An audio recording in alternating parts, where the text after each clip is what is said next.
Chairman Keeble, Vice Chair McEntee, esteemed representatives on the House Judiciary Committee. My name is Jeff Rowski. Good morning. I live in Providence, Rhode Island. I help run the Columbus Theater. I have a band called the Low Anthem, and I'm also representing our recording studio, Island Studios. In my household growing up, I was taught that whenever I cared deeply about something, to write a letter, to whom it may concern. I am deeply troubled, and I've come here with an open mind. I can't decide whether or not I should buy a gun.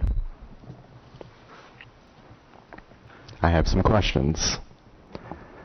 What is the purpose of the gun, and why does it exist? Can it solve my social problems? What's the threat and who am I afraid of? Someone here tonight said, what is the root cause? And what am I trying to protect?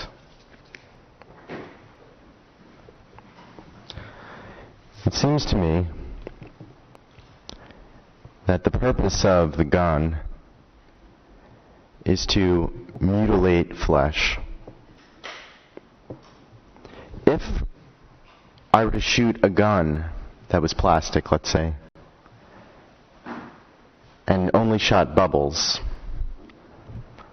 it would look and feel like a gun, but something essential would have been lost. Its purpose would have been lost. It would be ineffectual. Okay.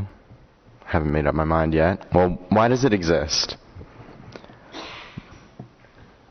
Life isn't easy. Conflicts arise and escalate. Things get heated.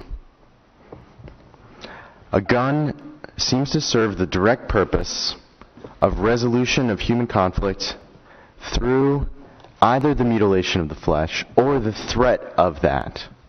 That is to say, conflict resolution through violence. If words alone worked to resolve our conflicts, the guns wouldn't exist. So, for me, do I want to make it easy to engage in violent conflict resolution? And my third question was, will it solve my social problems? Well, when I went to visit the Harvard Law School, emblazoned on the wall was a quote. And I took a picture of it, and it said, "Morality cannot be legislated, but behavior can be regulated. Judicial decrees may not change the heart, but they can restrain the heartless." That was a quote from Martin Luther King Jr. They can restrain the heartless. So, I'm testifying today in support of Bills 5155 and 5345 for that precise reason. Because I feel that they can restrain the heartless, the primary job of a judicial decree. Now, my fiance is a fourth grade school teacher here in Rhode Island. And that school has a dress code. That dress code may limit the freedoms of her students. It may not change the heart of her students and their fashion desires. But it's effective in regulating their behavior to create an environment of learning.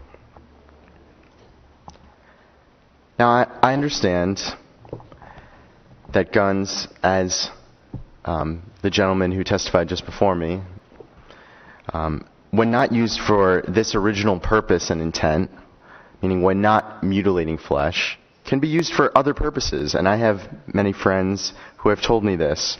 They use their guns as family heirlooms. They use them, they would receive them as Christmas presents from their family. They were pubescent rituals for boys becoming men. They were a thoughtful gift for a special occasion. Hunting weapons for food or sport.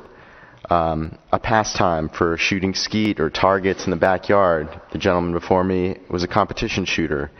It could be a symbol of strength. A common argument I heard is, just quite simply to the point, to defend ourselves. How else can we properly defend ourselves? And I've listened to these reasons, and I respect the Second Amendment. But to me, the reason why I'm here, I've been listening to these, I've come here tonight and listened for the 8 hours now, is I don't feel that these are really the social problems that need to be faced. When I was watching the confirmation of Judge Gorsuch, for instance, so I said, okay, Judge Gorsuch, I better go to the State House then, if you're not going to, So our founding document says, in the Constitution, a well-regulated militia being necessary for the security of a free state, the right of the people to keep and bear arms shall not be infringed. But I ask, is it an equal right for both the hearted and the heartless people, as I mentioned from that quote?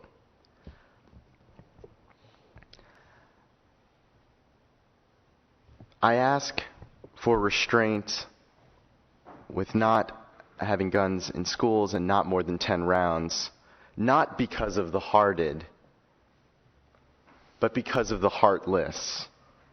And if I do so decide to get a gun, as is my right as an American, I want it to be hard for me to get, safe for me to have, and easy to trace. Distinguished representatives, I give this testimony in blessed memory of the victims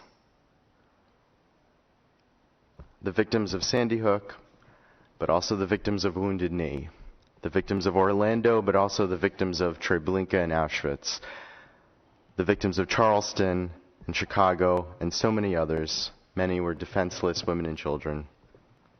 Those who have found themselves on the wrong side of a bullet. Thank you. I yield the floor.